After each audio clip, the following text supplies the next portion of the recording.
Title is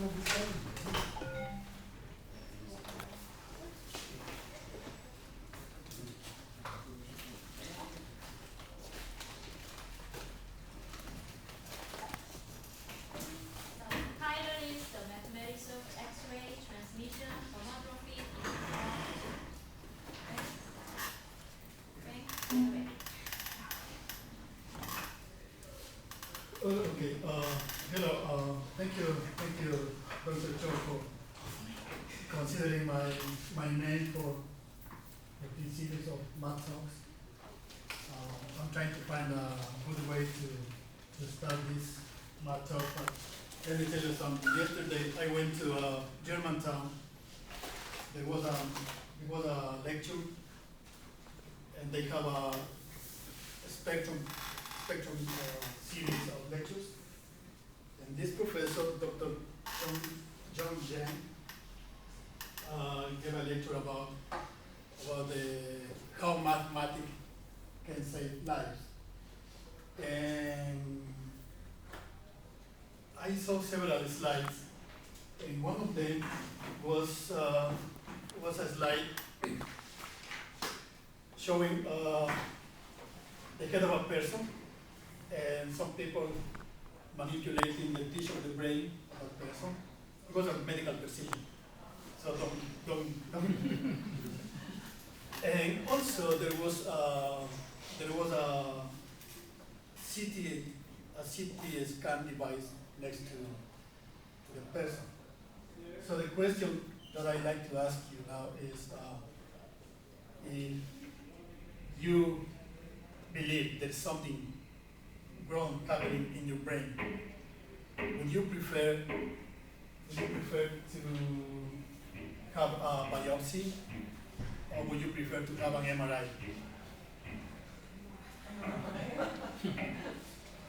Closed or open? Closed MRI is hard. But in general, I believe you would like to have a non-invasive procedure, and that means having an MRI or CT, CAT scan, or anything like that. So, and that's gonna be the main topic of this talk: how to deal with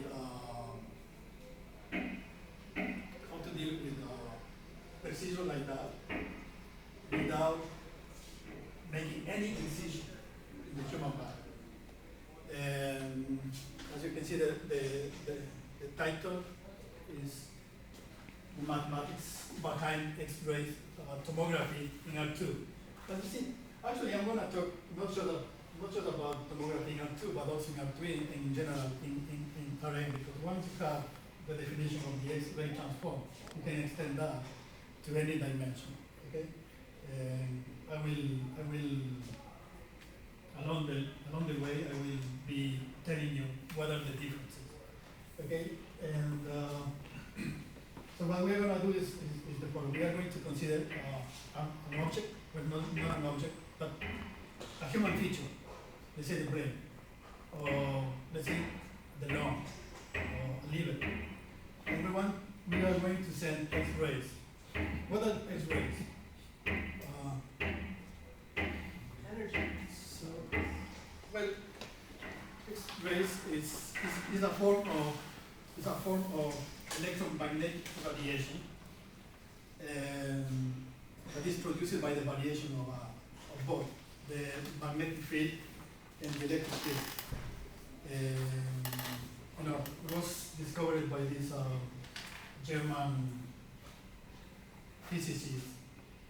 I don't know how to pronounce that. I don't know German. You have been. Okay. And he was working with cathodic rays using a tube, and he put a tube within a black box. Okay. And by doing so, he suddenly saw some kind of fluorescence. He said, "Okay, what's this?" And then he started analyzing, and he didn't know what he was dealing with, so he called what he discovered X-rays. And he said the name stuck. And now they are called X-rays. But we also call them Röntgen, if you help me. Röntgen rays. Okay? That's not that common to see that way. But anyway, we analyze these X-rays. You know, X-rays is nothing but photons traveling, or you can think of X-rays as waves. And that's called the duality of the radiation. You can consider photons and waves. So in this talk, I'm going to consider X-rays as photons. Photons traveling per unit of time. Okay? And we're going to irradiate this human feature. We're going to send X-rays to the human feature. And we are going to measure the intensity of the X-rays. Okay? As soon as the X-rays get in contact with this object, in this case the human feature, there's going to be a loss of intensity of the X-rays. There's going to be some kind, let's call it extinction. And that's going to be because of the attenuation coefficient of the material. What's the attenuation coefficient of a material? It's just a quantity that characterizes how easily an object can be penetrated by some beam of light, X-rays, sound, or any other medium. Okay? And this loss of intensity can be expressed by using an exponential decay. So that's the very known expression given by Beer-Lambert. But in this case, I'm considering mu, the attenuation coefficient, and it's constant because that happens when the material is homogeneous. Okay? So you have X-rays going through this object, and the material is homogeneous, have a constant. But what if you have a material having layers at which the attenuation coefficient changes? Okay, so we will have the same formula, but in this case, here we have mu1, mu2, mu3, exponential, negative, the sum.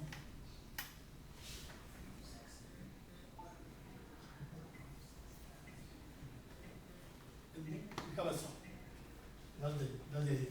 I'm going to tell you later how we come up with this expression, with this formula, which is nothing but the solution of a differential equation. Okay? And as you can see, here we have a sum.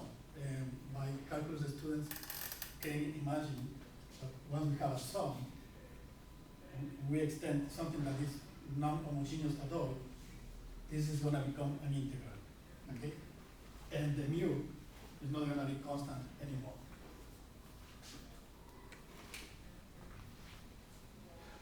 So, imagine those X-rays going through the human body. Okay? We know the initial intensity, meaning we know I naught, which is the initial intensity, and we are going to measure the intensity after traversing the human body. So they are values that we know. So that's the idea.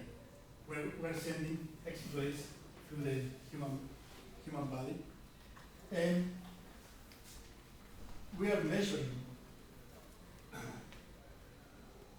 the output intensity. Okay?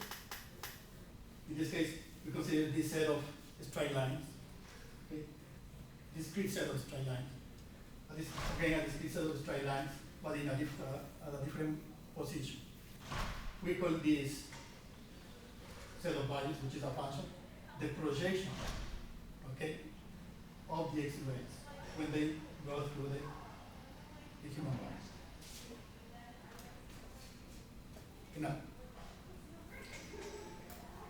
we consider the following model.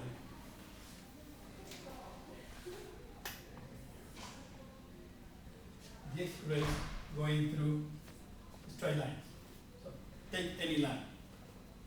We are going to parameterize the line. Okay. This line L.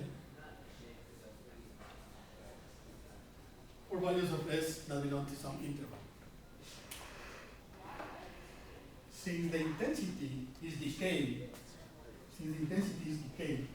then the variation of intensity, the change of intensity, is going to be negative. My calculus students know that stuff. I believe everything knows that stuff. You have something that is decaying, something that is decreasing, so the derivative is going to be negative. But what's the idea? The idea is that the intensity is going against the material. And because it's against the material, you have this negative sign. In this case, mu is the attenuation function. We are not in the homogeneous case anymore. And the variation of the intensity is proportional to the intensity. Okay? So if we separate variables, okay, to solve this differential equation, we obtain the following.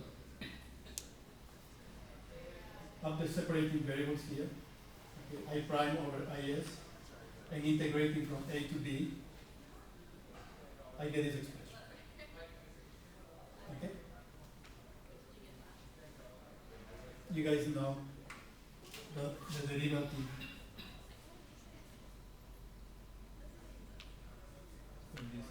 The derivative of this function is that one. That's why you should have the logarithm. Because some properties of logarithms can make the negative sign disappear. Now, what's the object I'm going to study? This is the object I'm going to study. I know these values because I can control the initial intensity. When I produce X-rays, when the machine produces X-rays, which is, there's a machine that accelerates the particles of some metal. When those particles, okay, are suddenly stopped by an object of metal, a specific metal, this kinetic energy is transformed into electromagnetic radiation. Okay? And depending on what object is stopping those particles, okay, we have the energy. So if you stop with, let's say, with an object that is that consists of tungsten or molybdenum, different metals, okay, we have different kinds of energy. And that's how doctors can control the amount of energy they send, they apply to a patient, because they are trying to help the patient, not kill the patient, right? So they can control the amount of energy, And those X-rays, unlike the light, have the property that they can penetrate objects. And the energy of the X-rays is very high because the wavelength is very small. The wavelength is very small, therefore the frequency, which is the reciprocal of the wavelength, is very high. And if we multiply that by the constant of Planck, you get the total energy. So they have a very small wavelength, okay? Smaller than the light. That's why we don't use light, okay? Bigger than gamma rays. So X-rays, gamma rays are pretty much the same entities, okay? And also there are other frequencies. I'm not deviating from the topic, but I wanna reach the following. We have those frequencies, okay, that are linked to wavelengths. And in the spectrum of those frequencies, we can consider, for instance, AM frequencies, FM frequencies, the ones that are produced by radio stations. Okay? Now, have you ever seen in a doctor's or in a clinic a sign that says no cell phones, and you see some people talking on the cell phones. The reason that they put that sign is not that the cell phones and people talking on the cell phone, they are annoying other people. No, it's because the frequency that the cell phones are being produced can interfere with the frequencies of those devices. And therefore, when they are performing some medical procedures like an MRI or X-rays, okay, the results are going to be faulty. That's the reason. But of course, you cannot put a sign that saying, don't use, please no cell phones because the frequency, the wavelength is going to affect the, you know what I'm saying, right? But that's pretty much the reason. Anyway, so let's go back to this. Now, this line was a particular line. If you consider all of the straight lines on the plane, remember we are talking about the X-rays in R2. Consider all of the straight lines. The right-hand side of this equation is called the Radon transform of mu evaluated at this line. So the domain of the Radon transform is the set of all of the straight lines. That's the domain. Now, I need a eraser.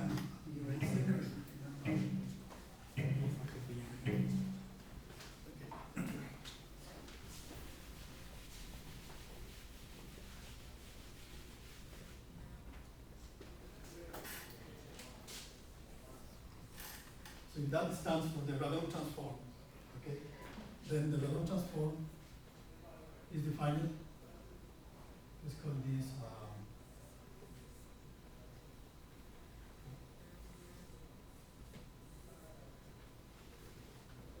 the set of all of the hyperplanes of dimension a minus 1, in this case dimension 1. So all of the straight lines. Okay? So that's the domain of the Radon transform. What's the goal?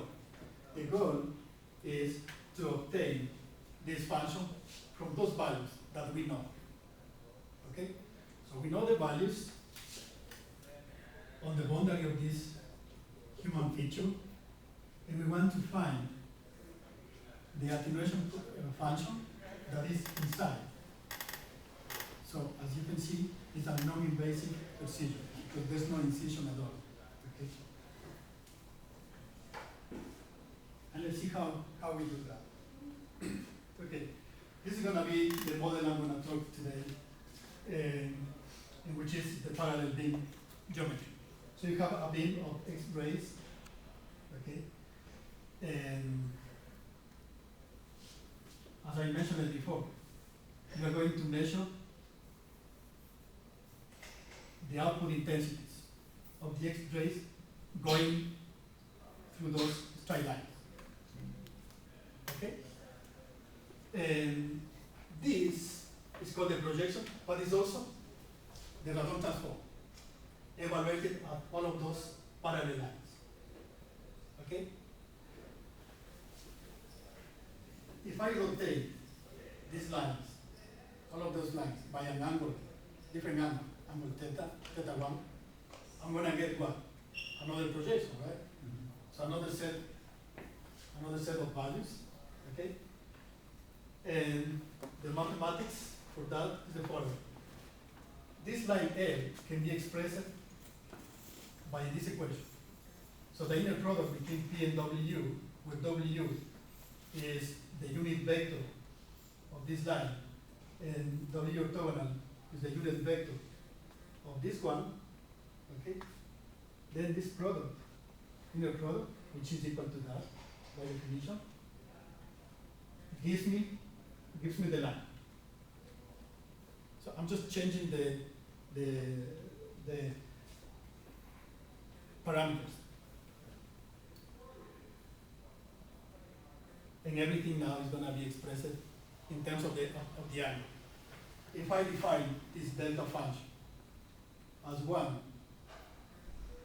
when this equals the radius, the value r, and 0 otherwise, then my integral, the one that I am analyzing, becomes a double integral. Okay? becomes a double integral. But before that, what's r? This value of r is nothing but the distance from the origin to the lines. That's the value of r. Okay? And this projection is obtained when the angle theta is fixed and the variable is r. So r is changing here. What's next? Acquisition of data. So we do that for all of the values of theta. Actually, we just consider values of theta between 0 and pi, because values of theta between pi and 2 pi are going to provide the same information that the values from 0 to pi. So it's not, we don't need to make the x-rays go through the same line twice. Okay, that's too much. We don't need it. Now, I have a question, which is this. We have the Ladon transform. Can we find, from all of those values, can we find mu? The answer is yes. If we know this integral for all of the real lines, all of the straight lines, not real lines, I'm sorry, all of the straight lines that belong to the plane, then mu can be reconstructed. And that becomes an inverse problem. That becomes an inverse problem. But of course, in terms of stability, we're going to come up with an inverse formula that is not stable. Okay? I'll talk about that later. Now, those projections, this set of projections, as you can see, you have one projection here, another one here. Okay? So you have all of those projections, this projection, this one, all of them. Okay? They are going to form what's called the sinogram. So for instance, if you fix an angle theta, and you take all of the values when this variable changes, okay? Let's say for this object. Then there's gonna be this area represents the amount of intensity that has been lost. And because of the presence of this object, this small object, so we have a high loss of intensity. Okay? And we call this sinogram because this looks like the sine function. Okay? That's why the name, sinogram. So we have the sinogram for all values of theta and all possible values of r. Okay? Now, question. Can I go backwards? Can I obtain this object from the sinogram? Yes. Okay. I have another example for a sinogram corresponding to this object. Okay. Again, this could be human features. This could be a liver. This could be a lung. This could be a brain. Okay. And another example, the famous phantom that I'm sure some people have seen this. Maybe you've seen the phantom before. Yeah. Okay. Now you are running into the phantom again. Okay. And a medical physicist can tell you this is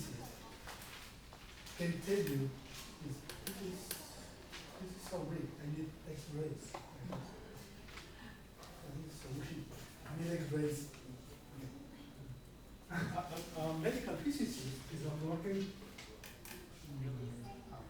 Anyway, a medical physicist can tell you pretty much what the object looks like just by looking at the sinogram. Okay? But we are going to do mathematics because we have to compensate now that combination of being a medical and being a physician and physicist.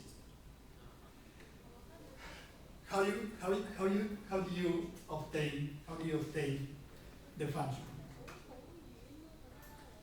Right? Remember the goal was to obtain the function mu. Okay.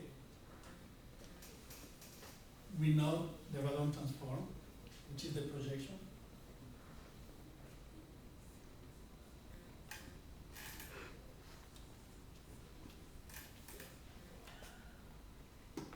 If A stands for the one-dimensional Fourier transform of the function mu, no, of a function in one dimension,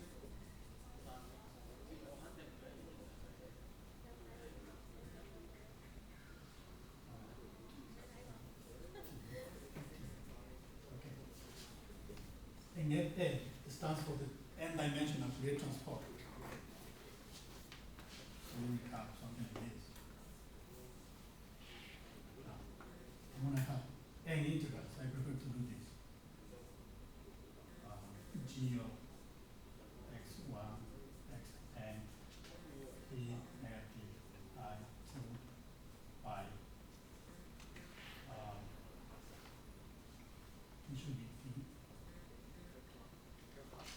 W1, T1 plus so on. Right, that's the expression. I don't want to get into that. But anyway, in our case, since we are working in R2, we have the following. The one-dimensional Fourier transform of this function, meaning the one-dimensional Fourier transform of the Radon transform equals the two-dimensional Fourier transform of this function.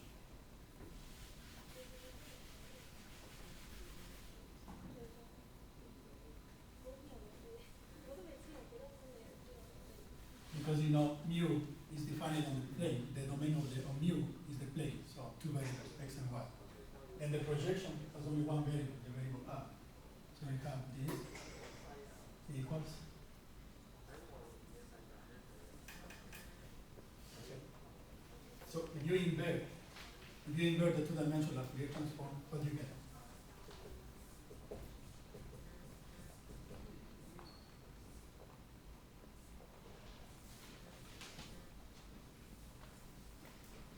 Beautiful formula.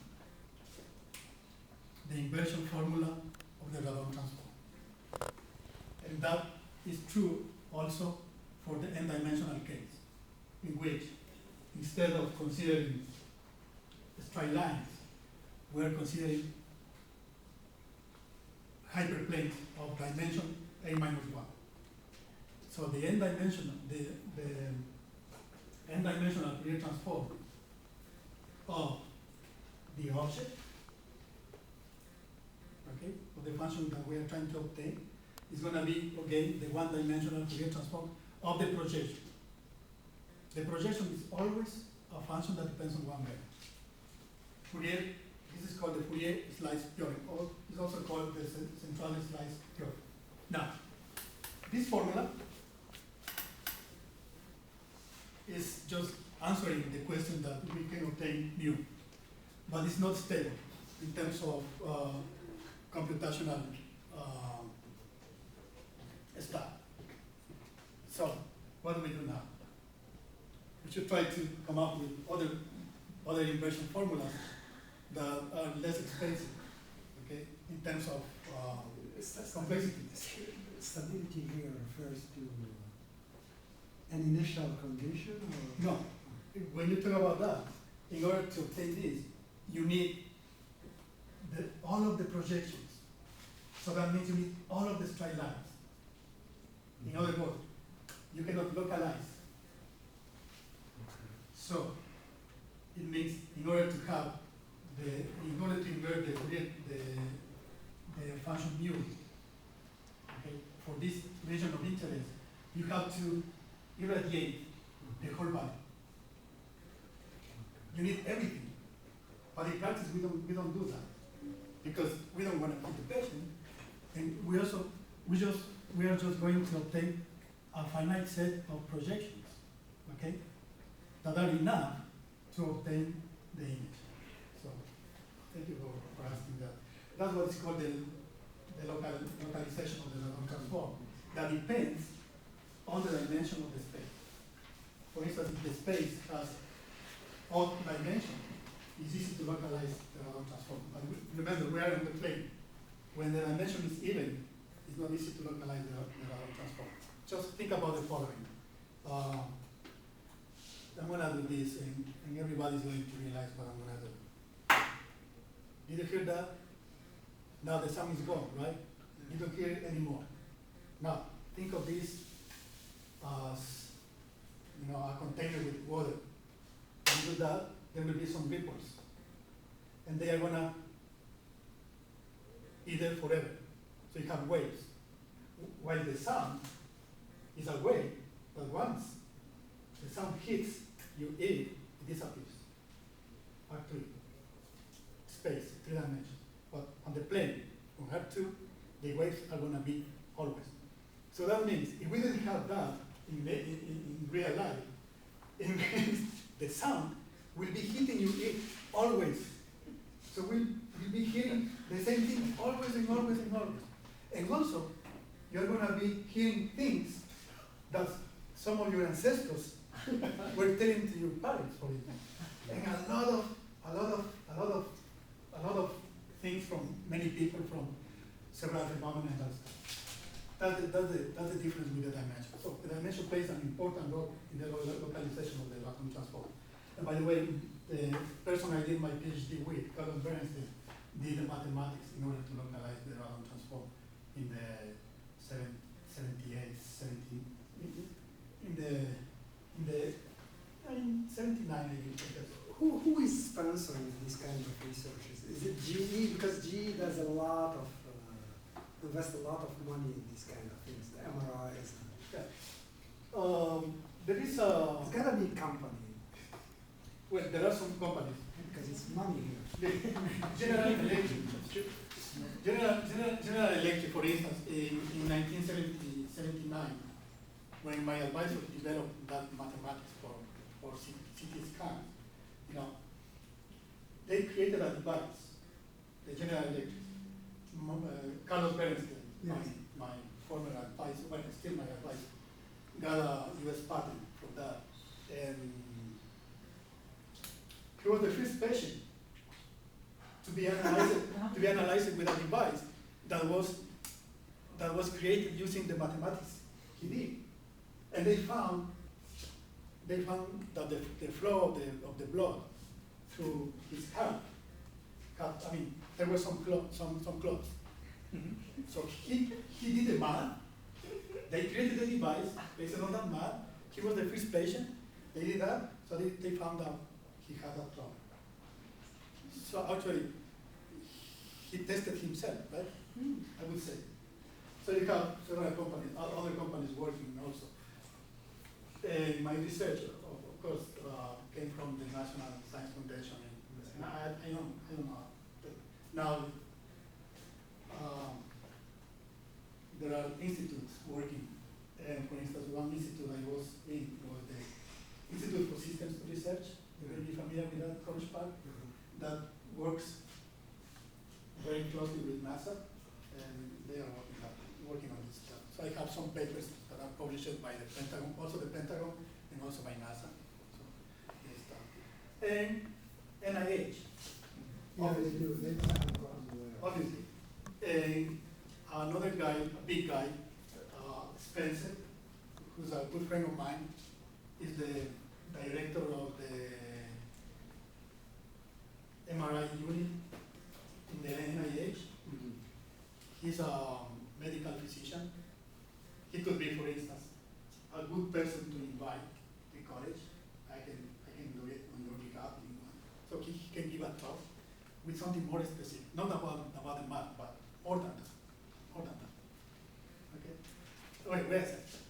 Less than math. Because math is more. Okay? So this is the central result. And thank you, Singh, for asking that. So that creates this kind of interaction. Okay, your excuse. Another meeting. Tell them about this. Okay, so that's the formula that I just mentioned here. Okay, and I was saying, there's more than one way to scan the cat. So we are going to find other ways to invert the function. Okay, the first thing we do is consider those projections, okay, and we take the average of those projections, okay, going through a point. So this is just the projection, okay? The projections of all of the x-rays going through the point x naught, y naught. So the point is fixed.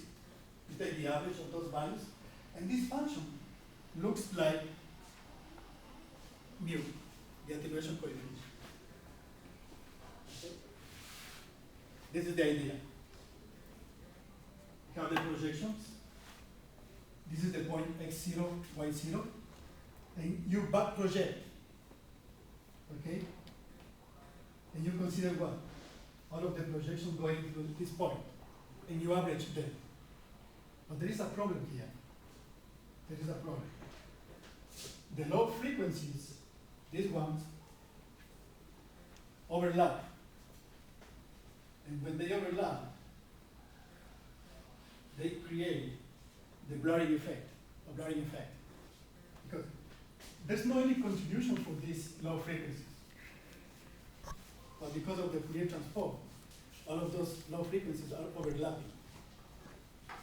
And when you project, when you back project, you get a good estimate, but still the image is blurry, right? You have this is slightly blurry. That happens because of the overlapping of the low frequencies. Then what's the idea now? The idea is to eliminate all of the information corresponding to low frequencies. And then we have to filter. We have to filter the average of the values.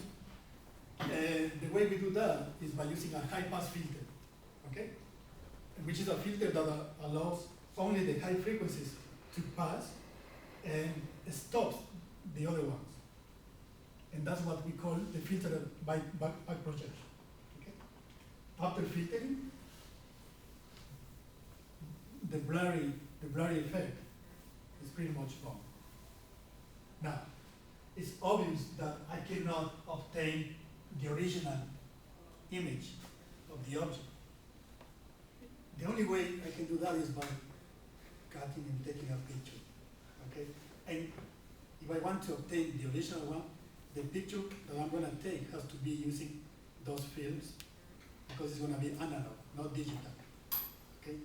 That's the only way you can get exactly the same, the original image. Now here we are just inverting, and that's going to be some information that we are going to lose. Now, I prepared an example in which you take the projections, for instance, the projection when the angle is 0 degrees, when theta equals 0 degrees. The projection is A plus B. Okay. Here C plus D. And then when you change the angle, the projection is going to be B, A plus D, C. Another projection, B plus D, C plus D. Why am I adding? Because I'm talking about integrals. So in the discrete case, I have to add, right? And this, okay, another projection. So what do I do with it? I'm going to back project, okay, into the object. If I project from all of the projections, okay, I have to eliminate A, B, C, D,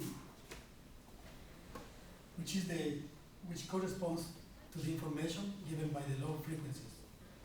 So I'm filtering. And once you filter, when you take the average, remember I was saying the average of the values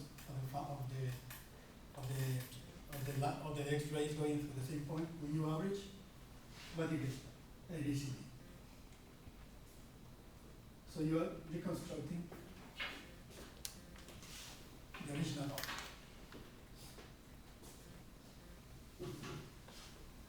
Now we have also, I brought an example with numbers, so you can do the same thing. And without This is the first projection. So we don't know what the values of mu are, okay? But by doing this, we can see that the values were close to these numbers. Not exactly the same numbers, but very close to them. Okay? And this is just using the parallel beam geometry. Nowadays, people are using a different kind of geometry, which is the fan beam geometry. Instead of sending X-rays along straight lines that are parallel, okay, they do the following. They choose one point, and then they irradiate the human feature, and they obtain these projections. That's a different geometry. And the images that you obtain after doing image processing are much better than the ones using the parallel beam geometry. And there is another kind of geometry, which is the cone geometry. So you consider that's the object, consider a cone, and you send this form of electromagnetic radiation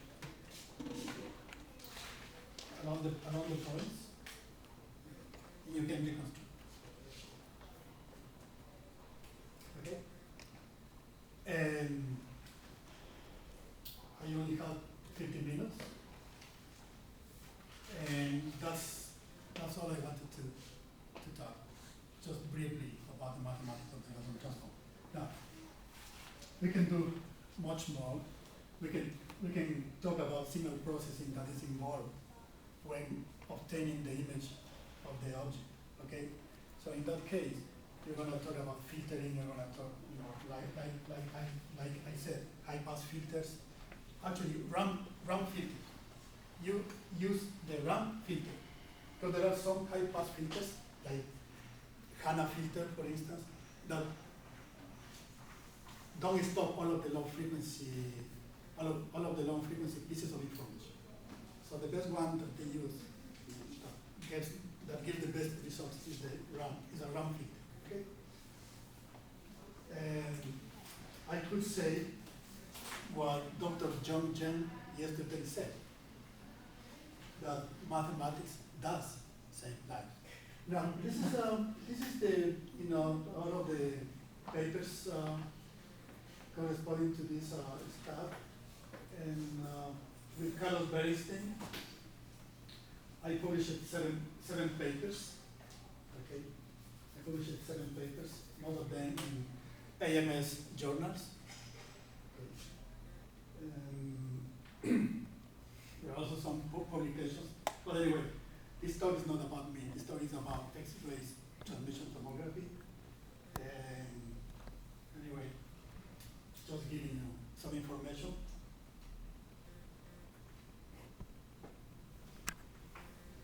And now, again, math does save lives.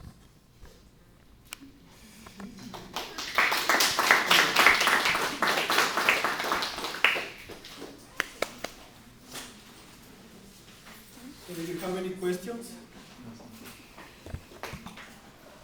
How harmful is the CT scan? How what? How harmful? Okay. So how many times you This are is- allowed to take a CT scan for a lifetime?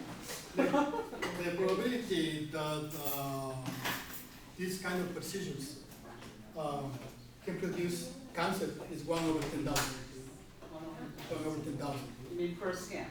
First time. So I believe if you have 2 procedures, since you know probability, they are independent events, they multiply the probability. I don't think so. It's gonna I don't know. But if you take one scan, it's 1/10,000. Good question. I just read that stuff last week. Since what happens to the doctor administering the CAT scan or the MRI? Do they get any radiation from it as well? It's possible, but they usually use rotation that is based on. Every time I've gotten one, I've never had. No, Usually, you stand somewhere. okay, they use special special clothes. That are based on, I don't know the name of this metal. I just know the name of this metal in Spanish. We say plomo. I don't know how to say plumbing. Yeah, lead. Yeah. Oh, lead. Exactly. Exactly. And also, you know, if you go, for instance, to the dentist, they usually give some product because that could damage, you know, some human features. Then, I have a question with when reconstructing the image, to what resolution can they reconstruct so far? okay, let's do this. If you take, for instance, 128 projections, the image is going to be 125 by 125 pixels. That's the image. So it depends on the number of projections that you have. But you have to be careful because you don't want, just because you want to get a great image, you're going to get 1,000 projections. What happens later? You're happy with the image, but the person is dead. So be careful with that. Yeah. The good thing is that they can regulate the amount of energy they can produce. And that's another thing that Carlos Bernstein did. So he was able to obtain better images by lowering the number of projections, okay, and keeping the same amount of energy. So he did some kind of filtering. It's amazing math that he did. It's so sad that I don't have him anymore. But anyway, I have him. I mean, I don't know if that answers your question. Any other questions? You know, the President Obama just gave a lot of money for Man in the Brain, right? So is this kind of thing involved in? I don't know. I am Republican. I really don't know. I don't know what they're doing. But if he gave money to the NIH, which is the federal agency that receives most of the money from the federal government, I believe they are going to be doing this stuff. And also, there are things that are being conducted. And now you can enjoy wonderful devices that can give you great images, but it seems we went too far. When you travel, when you go to the airport, before going to the airplane, you have to go through those scans, okay? And you can Google and you can see the images that the TSA members can look. They really see the people naked. They really see the people naked. So I guess they went too far. Yeah, that's the reason they are taking away those scanners from the airports. And they also canceled the contract with the company that was producing those scanners. And so far, like 175 have been removed. And I believe all of them are going to be removed. It's called because it's against privacy. I don't know. Yeah. Can you imagine you go there and yes. Is there any relationship between this math for CAT scans and the math used to reconstruct an MRI image, even though the MRI is very different in what forms? Of course, because when you talk about dimension 2, you talk about CT scan. When you talk about dimension 3, you talk about MRI, magnetic radiation imaging. It should be called magnetic resonance tomography. And so of course, it's pretty much the same. It's the same thing. It's just that the energy that you're sending now is different. Okay. But it's pretty much the same thing. And you have different kinds of tomography. You have photon emission tomography. You want, for instance, to find out if an object that is made of metal has cracks. For instance, think about the wings of an airplane. You want to make sure before boarding the plane, you want to make sure that the wings have no cracks. How you detect those cracks? Well, you perform what is called the electrical impedance tomography. So you send electricity and you analyze the interior of the object, and that gives you information about the interior and can tell you if there are cracks or not. You don't want to fly on a jet plane having a crack on the wing because with the vibration, the takeoff is optional, landing is not optional, it's required. And there are many things you can do with this tomography. And in fact, there are the discrete case. So things I work on is, for instance, network tomography. So I do tomography to any kind of network. Because one of my results was the uniqueness of the wave along the links of a network, okay, is uniquely related to the values of the boundary. And what are the values of the boundary I'm talking about? Measurements that you do to the network. And that works for communication network. It works for networks that people study in biology and chemistry. And I can tell you even more. They also work for terrorist networks. Because any two people in the world who have access to internet are separated only by 19 links. Only by 19 links. That means the region of interest of this terrorist network is really small. One may think it's too big because the internet is too big. No, it's not true. Because you use a different kind of geometry. You use hyperbolic geometry, and then the internet becomes a sphere, okay, that is compact, and you don't have the exponential effect of the growth of the internet that you'd have if you were working on the plane, or not on the plane, on the space. Have a different kind of geometry. Interesting. So there's a lot of things we can do. And let's see what's going on with that result, because the result I proved has to do with national security. It has to do with national security. So let's see. I'll keep working on that and I'll keep you updated. Thank you so much. Thank you so much for that.